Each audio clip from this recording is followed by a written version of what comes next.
My fiancé said, "I'll give you one last chance." I replied, "Take it."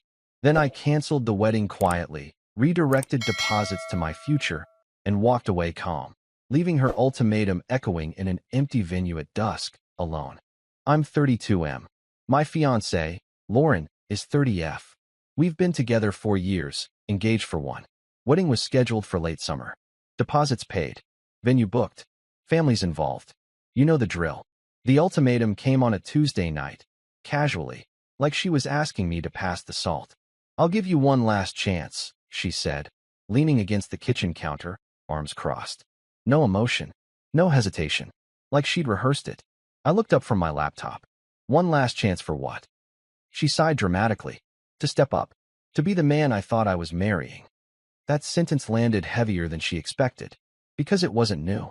It was just the cleanest version yet. For months, she'd been escalating. Complaints about how I talked to her friends. How I wasn't assertive enough with vendors. How her parents were starting to worry. Everything framed as concern, but always ending with the same message. You're failing an expectation you never agreed to. That night, she laid it all out. How I needed to be more decisive, more impressive, more aligned with the image of the life she wanted. She said the wedding was a privilege, not a guarantee.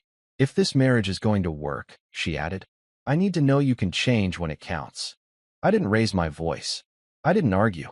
I just asked one question. And if I don't? She shrugged. Then we're done. I'm not begging. This is your last chance. I stared at her for a long moment. Not angry, not hurt, just awake. Take it, I said.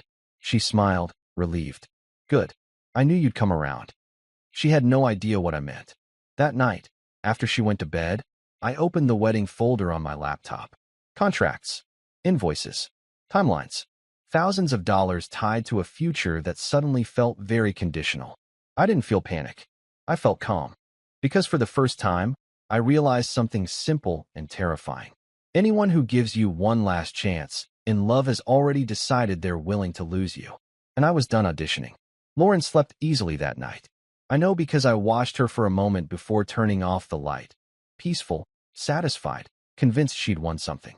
Ultimatums always make people feel powerful when they think they've landed. I didn't sleep much. Instead, I started doing math. Not emotional math. Actual numbers. I pulled up the venue contract first. Non-refundable deposit, but transferable credit if canceled within a specific window. Catering was similar. Florist had a clause about rescheduling. The band, surprisingly flexible. It was all there. Options. Leverage. A way out that didn't involve screaming matches or public implosions. The next morning, she was cheerful, almost affectionate. I'm proud of you, she said, sipping coffee. Most men panic when pushed. You didn't. I nodded. I heard you. That's all I wanted, she replied. For you to finally listen. That word again. Finally. As if I hadn't been bending for months already. She spent the day texting vendors, posting countdown stories, acting like the future had snapped back into alignment. She didn't notice me working quietly from the guest room, phone on mute, making polite, professional calls. No drama. No accusations. Just calm sentences like, I need to discuss alternative arrangements. I'd like to review our cancellation terms.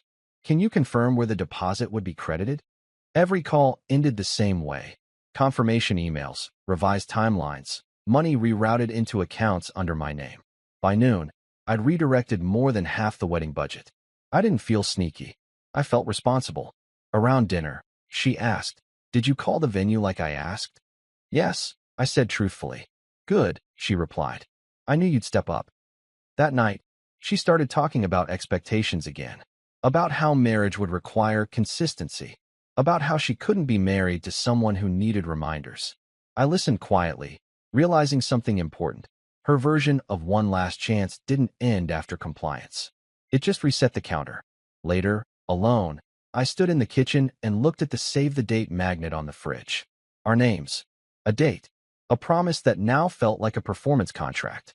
I peeled it off and set it on the counter. Not angrily. Gently. Because I wasn't planning an escape.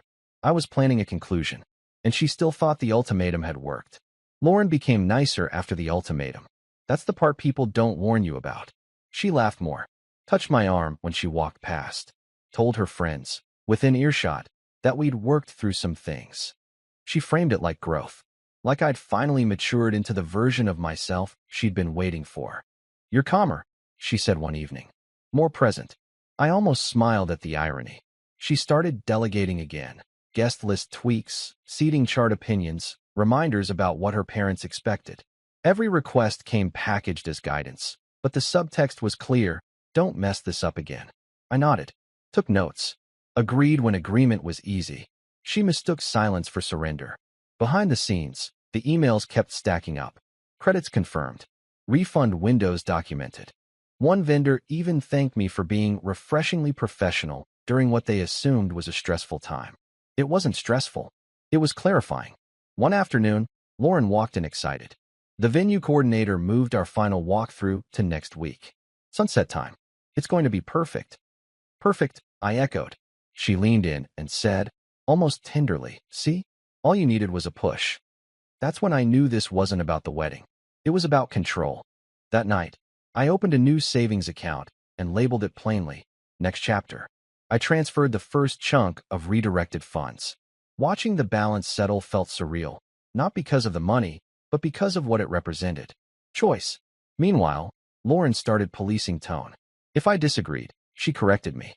If I hesitated, she reminded me of the ultimatum. "This is your chance," she'd say lightly, like a joke that wasn't a joke. I realized then that compliance wasn't peace, it was probation. And probation doesn't end in partnership. A few days later, I drove past the venue alone on my way home from work. Empty parking lot, chairs stacked, late afternoon lights spilling across the entrance. I pulled over, sat there for a long moment, and understood exactly how this would end. Not with an argument, not with tears, but with paperwork, quiet emails, and one last unanswered expectation. She thought I was rising to meet her standard. I was actually stepping away from it entirely, and she still had no idea. The closer we got to the wedding, the more confident Lauren became. She walked through the apartment like someone who'd already won, correcting details, revising plans, telling me what we were doing next, always in statements, never questions. "You're wearing the navy suit, not the charcoal," she said one morning. Charcoal photographs weak. Weak. Interesting choice of word. She was deep in wedding mode now, group chats buzzing, Pinterest boards updating hourly, calls with her mother that ended in sighs and pointed glances in my direction. "Mom thinks you finally understood the pressure," she told me one night. "Marriage isn't for people who need reassurance." I nodded. Good to know. She mistook that for agreement. What she didn't see was me quietly closing loops. One by one. Catering credit transferred to a corporate event account. Florist deposit applied to a future date, my future date. The venue agreed to release the remaining balance in stages. Everything neat. Everything documented. The more she planned, the lighter I felt.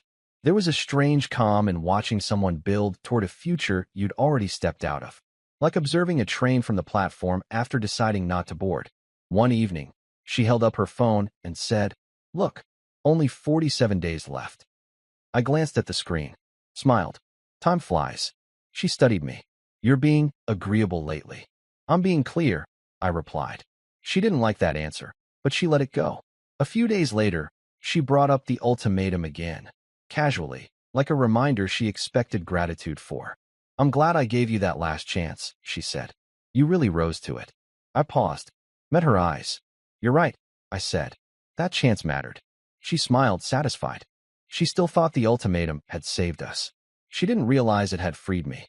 Because when someone puts your relationship on the line to test you, they don't realize they're also teaching you how to walk away without guilt. And I was almost done packing, emotionally, financially, mentally. The venue walkthrough at sunset was coming. She thought it would be romantic. I knew it would be quiet. The venue walkthrough happened on a Thursday. Golden hour, just like Lauren wanted.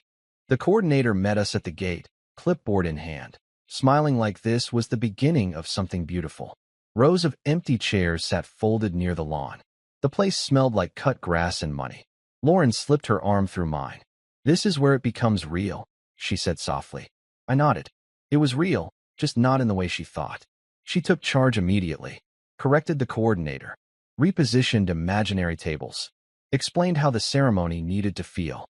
Every sentence started with "I want," or "we decided," though she hadn't asked me anything in weeks. At one point, the coordinator turned to me. Does that timeline work for you? Lauren answered before I could. Yes. I caught the coordinator's eye and said calmly, Actually, can we pause a moment? Lauren stiffened. Why? I have a few administrative questions, I said. The coordinator nodded and stepped aside with me. Lauren hovered close, clearly irritated.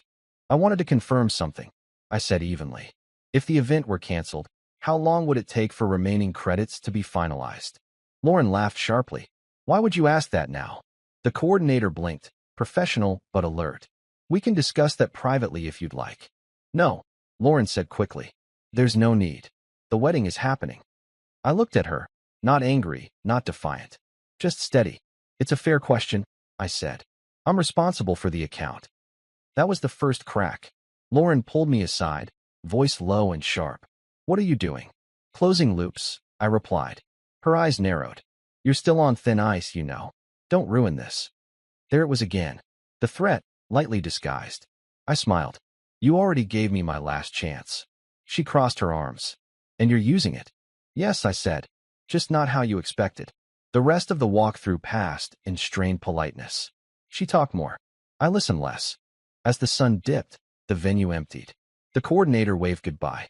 Lauren stood in the middle of the lawn, imagining guests that would never arrive. She said softly, This is going to be perfect. I looked around at the empty chairs, the fading light, the silence settling in. It already is, I said. She didn't understand that yet. But she was about to. I canceled the wedding on a Monday morning. No announcement. No dramatic confrontation. Just emails. Lauren had already left for work, still riding the afterglow of the walkthrough. She'd kissed me on the cheek and said, I'm glad you didn't mess that up. I waited an hour after she left. Then I sent the final messages. To the venue. Formal notice, within window, credits confirmed and reassigned. To catering, cancellation acknowledged, balance transferred. To the band, release form signed. To the planner, services concluded. Every response came back calm, professional, neutral. No one panicked. No one questioned me. That surprised me. By noon, the wedding existed only as a folder on my desktop labeled closed. I went to lunch alone. Ate slowly. Felt fine. Lauren came home buzzing that evening, phone in hand. My mom wants to know if you approve the updated seating chart. I didn't answer right away. I sat at the table, folded my hands, and said, I canceled the wedding. She laughed. A short, dismissive sound. Okay, not funny. I'm not joking. The color drained from her face in stages. Confusion first, then disbelief, then fury. You can't do that, she said. We talked about this. I gave you a chance. I took it, I replied calmly. And I used it. She dropped her bag. This is manipulation. You're punishing me. No, I said. I'm opting out of probation. She started pacing, voice rising. Accusations flew. Fear, betrayal, humiliation, wasted time. I didn't interrupt. I didn't defend myself. When she finally ran out of words, the apartment felt eerily quiet.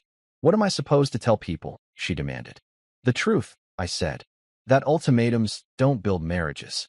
She stared at me like I'd just erased her future. I stood up, grabbed the folder I'd already packed, and headed for the door. Outside, the evening light looked a lot like the venue at dusk. Empty. Still. Final. Behind me, her ultimatum echoed into nothing. And for the first time in months, I didn't feel like I was failing someone. I felt free. I stayed with my brother that night.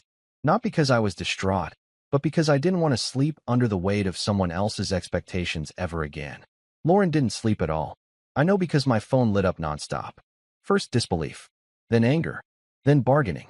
You don't get to decide this alone. You humiliated me. You're throwing away years over one conversation. I didn't respond. By morning, the narrative had already shifted. Her mother called first. Lauren is devastated, she said, voice tight. She says you blindsided her. I kept my tone even. I informed her. That's not the same as discussing it. An ultimatum isn't a discussion, I replied. Silence on the line. Friends followed. Mutuals. Some cautious. Some accusatory. Everyone had heard a version where Lauren was generous, patient, and pushed too far by a man who panicked at commitment. I didn't correct them. I'd learned something important. When you explain yourself to people committed to misunderstanding you, you just prolong the noise. Lauren finally sent one message that wasn't angry. Come back. We can talk like adults. I read it twice, then deleted it. Because adults don't threaten love to get compliance. Later that afternoon, I drove past the venue again. Same place, same gate, same quiet. The chairs were still stacked, the lawn untouched, the sun sliding low. This time, I didn't stop the car. Lauren was probably imagining the walk down the aisle, the applause, the validation of being chosen after issuing a final test. What she didn't understand was that her one last chance hadn't scared me. It clarified everything. When someone turns love into leverage, the relationship ends the moment you stop reaching for it. And I had stopped completely. There were still loose ends, conversations to come, accusations waiting to be launched. But the hardest part, the decision, was already done, and it felt irreversible, in the best possible way. By midweek, Lauren stopped yelling. That's when things got dangerous. She shifted into reasonable mode. Her texts softened. Apologies appeared, carefully worded, never quite owning anything. I shouldn't have pressured you. I was just scared. We both said things. That last one irritated me the most. We both. As if an ultimatum and a calm exit were equal offenses. She asked to meet, to talk like adults. I agreed. Public place, daytime, neutral ground. She arrived dressed like it was a second first impression. Soft smile. Measured voice. No accusations. I overreacted, she said. I let stress get the best of me. I nodded. Let her continue. I never meant the last chance thing the way it came out, she added. I was emotional. I waited. She leaned forward. We don't have to throw everything away. We can rebook. Maybe something smaller. Less pressure. There it was. Not accountability. Damage control. I already closed everything, I said. The credits are gone. Her smile faltered. Gone how? Redirected, I replied. To my future. She stared at me, trying to recalculate. So you planned this? No, I said. I prepared. She scoffed softly. You always do this. You wait. You stay calm. And then you decide everything on your own. I met her eyes. You decided first. You just didn't expect consequences. That's when her tone changed. You're making me the villain, she said sharply. I just wanted reassurance. By threatening to leave, I replied. That's not reassurance. That's leverage. She sat back, arms crossed. So this is it. You walk away clean, and I'm left explaining why I got dumped. I'm not dumping you, I said. I'm declining the terms. Silence. She finally whispered. I didn't think you'd actually go. I know, I said.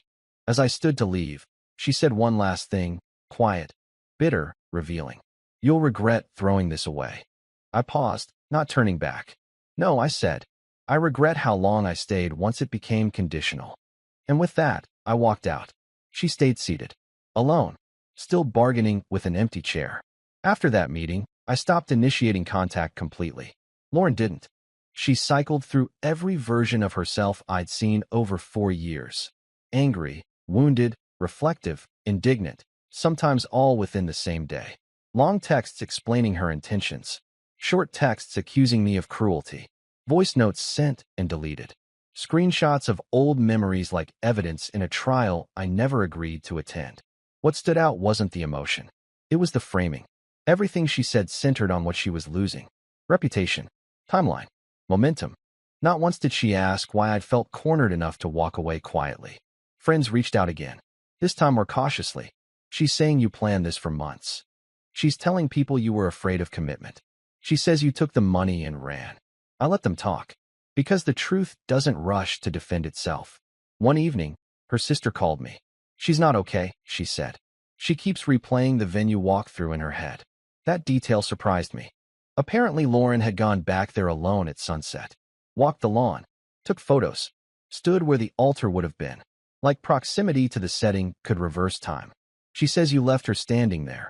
Her sister added quietly. I thought about that. About how Lauren had left me standing for months. Waiting to be good enough, decisive enough, impressive enough. I wasn't cruel. I was done waiting. The last message she sent was late at night. I gave you everything. I gave you one last chance. I stared at it for a long time.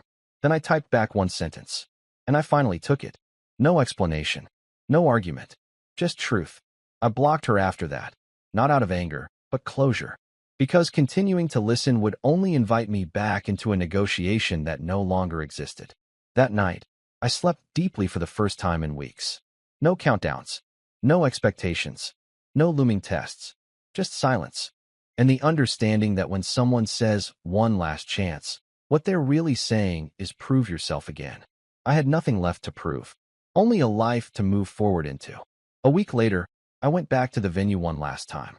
Not because I needed closure, but because I wanted to see it clearly, without her voice narrating what it should have been. It was early evening, the kind of quiet where everything feels paused. No staff, no music, just the building, the lawn, and the soft gold light slipping toward dusk. I parked, walked through the open gate, and stood where the ceremony would have happened. Empty. No chairs.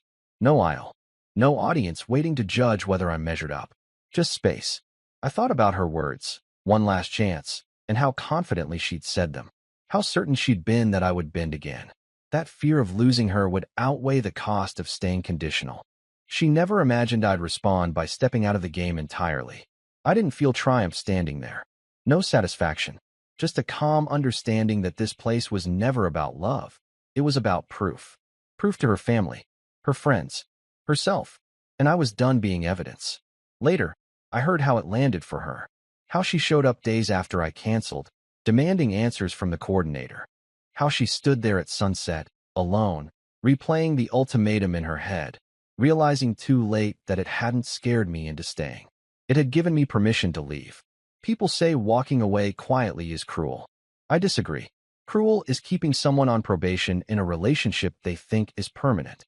Cruel is turning love into a test with consequences only one person controls. I didn't disappear. I concluded. The money I redirected is already working for me. New plans. New timelines, mine this time. No countdown clocks. No leverage disguised as concern. And when I think back to that night in the kitchen, when she said she'd give me one last chance, I finally understand why my answer came so easily. Because the moment someone turns love into an ultimatum, the relationship is already over. All I did was walk away calmly and leave her ultimatum echoing in an empty venue at dusk, alone. We are all made up of energy, and when people either take too much from you, it is a ripple effect. And sometimes if someone projected negativity onto you, you just instinctively will project it back to them or as a defense mechanism to somebody else. And it's also not fair to misdirect that energy because it is a ripple effect and it goes to other people. But if we were to be a little more self-aware, and when someone is mean or negative to us, instead of us being combative back, if we were just like, why are you hurting? Or just even like, okay, and just took it instead of having your ego involved where you have to shout louder. If you just took it, that's even just being kind. I'm not saying people have to go buy roses for everyone or whatever.